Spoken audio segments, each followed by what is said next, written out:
So dito sa Toy Tycoon, mostly mga hobby grade and branded RCs ang binibenta natin dito. Okay, so first major difference ng hobby grade RC, meron siyang available upgrade parts and replacement parts. Pwede siyang i-upgrade. Yes, yes. Kasi ito, tingnan nyo, ang main difference din ng hobby grade RC, always variable speed siya. Lalo na sa mga crawler. So tingnan nyo, pwedeng mabagal, pwedeng pabilisin, variable speed siya. Kahit sa reverse, ganun din siya. And, ayun, itong model na to, merong ilaw. Yan. Tapos, pag nag-turn, meron din siyang signal light. Yan. So, yan, again, variable speed siya. Nako-control yung power na binibigay ng makina natin. Ito naman, makikita nyo, itong Toyota LC80. So, Land Cruiser siya. Tapos, isang major difference niya dun sa kaninang FJ Cruiser, mas highly controllable yung light. So, kung makikita nyo, papatayin ko. Yan, patay. Tapos, iba-iba yung settings ng ilaw. So, yan, hanggang mag-hazard siya pwede. Okay, tapos so magkaiba lang sila ng features dun sa isa. So merong mga slight differences sa features, but the general feel ganun pa rin siya. Tapos ayun, syempre bilang namimili tayo ng laruan, kung ano talaga yung mapusoon yung itsura at feeling ng kotse, syempre dun tayo. Mas maganda ngayon yan, sir, instead yung mga bata ay nakatutok sa gadget. Yes, madadivert sila sa ganito, mas maganda. Importance ng physical toys natin, malalayo sa gadgets ang mga anak natin. So doon naman sa mga naghanap ng iba pang models, meron tayo dito mga Rubicon din. 1/24 ang scale nito, mas maliit siya kaysa dun sa mga na-try na natin kanina. Tapos ito, 1/18 yung scale niya. Tapos dito naman sa side na to, ito sikat na sikat to, Initial D na Kyosho Mini Z. Drifter car ito. So, Drifter? Yes, drifter. Pang racing siya. Kasi yung nagsiskid talaga na kotse. Tapos ito, habulin sa mga bata.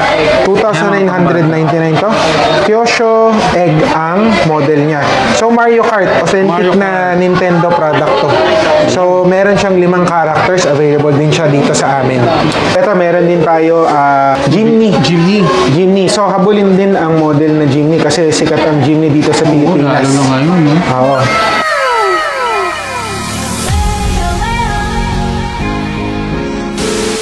So, shoutout po mga kawaders sa lahat ng mga OFW natin, sa mga senior citizen. Ayan, may nakita po tayo dito sa mga mahilig sa mga toy car or tinatawag na RC car. Nandito tayo ngayon sa may Toy Tycoon. So sa video na to, mga kasama natin si Sir Rock para i-detail yung mga unit nila rito. Sir, saan nila makikita yung place? Okay, so yung Toy Tycoon po ay nasa 717 PNS Building along Aurora Boulevard. Nasa tapat lang kami ng Robinson's Magnolia.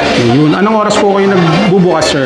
Okay, ang open hours namin is from 10 a.m. to 6 p.m. Yung Facebook page namin is Toy Tycoon. I-search nyo lang po sa Facebook, Toy Tycoon. Ayun. So sa lahat ng mga detalye, ilalagay ko sa comment section. Check nyo na lang. So kung mahilig ka or interesado ka sa ganitong klaseng mga laruan, alamin natin kung ano yung pinagkaiba ng RC card dito sa hobby grade RC. So tara! So meron tayo dito yung mga FJ Cruiser, mga Rubicon, tsaka mga Toyota LC80. Ang gaganda, no? Okay, tapos iba-iba rin yung scale. Merong 1/24, 1/18. Depende dun sa kailangan at gusto nyo. Sir, yung napansin ko lang, ano yung pinagkaiba ni hobby grade RC dun sa mga common na nabibili natin na RC sa mga mall, for example, sa mga Toy Kingdom? Okay, so first major difference ng hobby grade RC, meron siyang available upgrade parts and replacement parts. Pwede siyang i-upgrade. Yes, yes. So, ang kagandahan sa mga hobby grade RC, so standard pa lang ito. Pwede nyo palitan yung mags, pwede nyo lagyan ng weights, pwede nyo dagdagan ng ilaw. Yun yung mga main features ng mga hobby grade RC. Tapos, syempre, ang mga hobby grade RC, kadalasan, sinusubukan nilang gayahin yung tunay na itsura. So, halimbawa, ito, FJ Cruiser. Sinusubukan talaga ng manufacturer na magaya yung exact appearance ng FJ Cruiser na meron tayo. Ito, no, sir? Galing mo talaga. Yes. Mostly, sir, yung ganitong isang unit, When it comes to battery, hanggang ilang oras siya tumatagal pag nilalaro mo? Okay, so mostly sa mga standard battery, 30 minutes of constant playing time. 30 minutes yung constant playing, tuloy-tuloy siya. Tuloy-tuloy siya. Pwede rin tayong bumili ng mga additional batteries or pwede rin mas malaking batteries basta compatible dun sa unit natin. Ayun. Kasi ito, tingnan nyo. Ang main difference din ng Hobby Grade RC, always variable speed siya. Lalo na sa mga crawler. So, tingnan nyo, pwedeng mabagal, pwedeng pabilisin, variable speed siya. Ito yung tinatawag. Kahit sa reverse, ganun din siya. And, ayun, itong model na to, merong ilaw. Yan. Tapos, pag nag-turn, meron din siyang signal light. Yan. So, yan, again, variable speed siya. Nako-control yung power na binibigay ng makina natin. Unlike dun sa mga toy grade, pagka pindot mo, always 100%. Parating ganyan. parang sisibat ka agad. Parang sisibat ito, agad. crawler na tinatawag, magsisimula siya sa Yes. dahan-dahan, pabilis. Tapos sample ito, sa pataas na incline. Ayan, So, sir. pwede niyang bagalan. Kaya crawler ang tawag sa kanila. Pwede sila mag-crawl dun sa tinatakbuhan nilang plane. Ako, matututo ka rin dito mag-control, lalo na sa mga bata, no? Yes. Yung mga bata nag-ooperate yan. Matututo sila talaga. Tapos yan actually, sa term na hobby grade, automatic, minsan naisip natin pang matanda lang siya. Opo. Meron akong pamangkin 4 years old, kayang-kaya niya mag-control. Actually, mas magaling pa siyang mag-control sa akin. Oo, lalo na yung mga... ayan, mas maganda ngayon yan, sir. Instead yung mga bata ay nakatutok sa gadget. Yes, isa yun. Madadivert sila sa ganito, mas maganda. Yes, yun yung isa sa mga Magiging creative din sila. main importance ng physical toys natin. Malalayo sa gadgets ang mga anak natin. Kailangan lang nilang matuto sa proper use. Kasi syempre, mahal ang gamit natin. Kailangan matuto rin silang mag-alaga ng mga gadgets natin. Okay, sa function naman ng controller, ito, pwedeng makontrol yung engine power. Pwede rin siyang mailagay sa crawling mode and bashing mode. So, bashing mode means pwede siyang malakas yung bigay ng makina.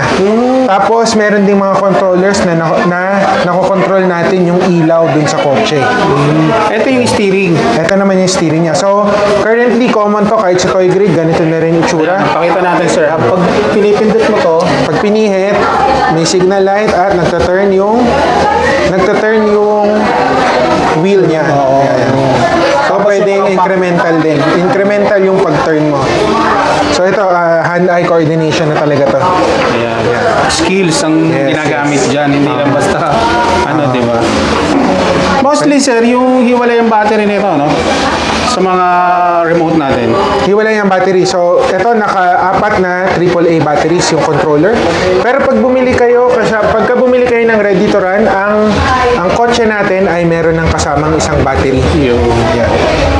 So, itong FJ Cruiser natin, 7,500 ang price. So ito mga kawander, sa halagang 7,500, meron pa ng ganitong kagandang RC. Ang included doon is the controller, manuals, and syempre the RC with battery. Ayun. Warranty po natin, sir. Warranty is 7 days replacement. 7 days Yes. replacement. Tapos syempre, bilang RC car to, pag kuha nyo pa lang ay ready to run na siya. Moving lahat ng parts natin. Kaya wala tayong 1-year manufacturer's warranty kasi parang yung kotse po, pagka may nasira, sa-servicean natin. Bibilin pa natin yung parts kung kailangan. Ito naman, makikita nyo itong Toyota LC80. So, Land Cruiser siya. Tapos, isang major difference niya dun sa kaninang FJ Cruiser, mas highly controllable yung light. So, kung makikita nyo, papatayin ko. Yan, patay. Tapos, iba-iba yung settings ng ilaw. So, yan, hanggang mag-hazard siya pwede. Okay, tapos, So magkaiba lang sila ng features dun sa isa. so merong mga slight differences sa features, but the general feel, ganun pa rin siya. Ayun. Dun sila nagkakatulog siguro sa price. Tapos ayun, syempre bilang namimili tayo ng laruan, kung ano talaga yung mapusoon yung itsura at feeling ng kotse, syempre dun tayo. Sa ganitong unit, sir, magkano ang price niyan? So ito namang LC80 natin, nasa 9,500 ang price nito. 9,500 ang price. Sir, doon pala sa mga, alimbawa, sa mga malalayong lugar, paano sila makaka-order sa inyo? Okay, so currently, ang order system namin, message kayo sa Facebook, accommodate namin yung order nyo, and nagpapadala kami using LBC. Pwede po ang cash on delivery. Ayun, pwede sila sa COD or POP kung tawagin, cash on pick up. Yes, cash on pick up, cash on delivery. So doon naman sa mga naghanap ng iba pang models, meron tayo dito mga Rubicon din. 1x24 ang scale nito, mas maliit siya kaysa dun sa mga na-try na natin kanina. Tapos ito, 1x18 yung scale niya. Yan. Tapos dito naman sa side na to, ito sikat na sikat to, Initial D na Kyosho Mini Z. Nagkaroon pa ng pelikula to, no, sir, no? Oo nga. So, drifter car ito. So, Drifter. Yes, drifter. Pang racing siya. Kasi yung nagsiskid talaga na nagsiskid. kotse. Tapos ito, habulin sa mga bata. 2,999 to. Kyosho Egg ang model niya. So, Mario Kart. Authentic na Nintendo product to. So, meron siyang 5 characters. Available din siya dito sa amin. Sa age, around 3 years old, pwede na. So, emphasis lang dito, kailangan po natin silang turuan kung paano mag-control. Ako, meron akong anak na 2 years old, tinuturuan ko pa lang siya kung paano. So, nakabili na ako ng mga mumurahin talaga para pwede niyang masira yung RC. So, hindi pa siya ready sa mga ganito. Pagka around 3 years old, ready na siya. Ito ang may first branded RC niya. Yan. Ito, marami pa pala kayong iba dito, no, sir, no? Yes, marami. So, mga model to, mga body to. So, compatible sila dun sa mga RC natin. Pwede nyong palitan yung appearance ng RC nyo. Okay, so pag nakabili na kayo ng full set, basta compatible yung body, pwede nyong iswap yung body doon sa current na ready to run RC nyo. Kasi ito, meron tayong mga Kyosho Mini Z din sila, mga 4x4. At meron din mga, ito drifter to, pag all-wheel drive, drifter siya. Drifter pag all-wheel drive. So, ito meron din tayo Jimny. So, habulin din ang model na Jimny kasi sikat ang Jimny dito sa Pilipinas. Lalo na ngayon, no? Oo. Tapos ito, medyo kakaiba na model. So, ito ay Mercedes na Unimog. So, yung ganitong klaseng model, I think sa Western countries, merong ganito. Kasi actually na merong ganitong truck na ginagamit nila sa mga farm nila. Yan. Tapos yun, ang kagandahan sa mga laruan natin, especially sa mga batang 90s, imagination is your limit. Kahit ano pwede mong gawin dito. Yan ang kagandahan dyan.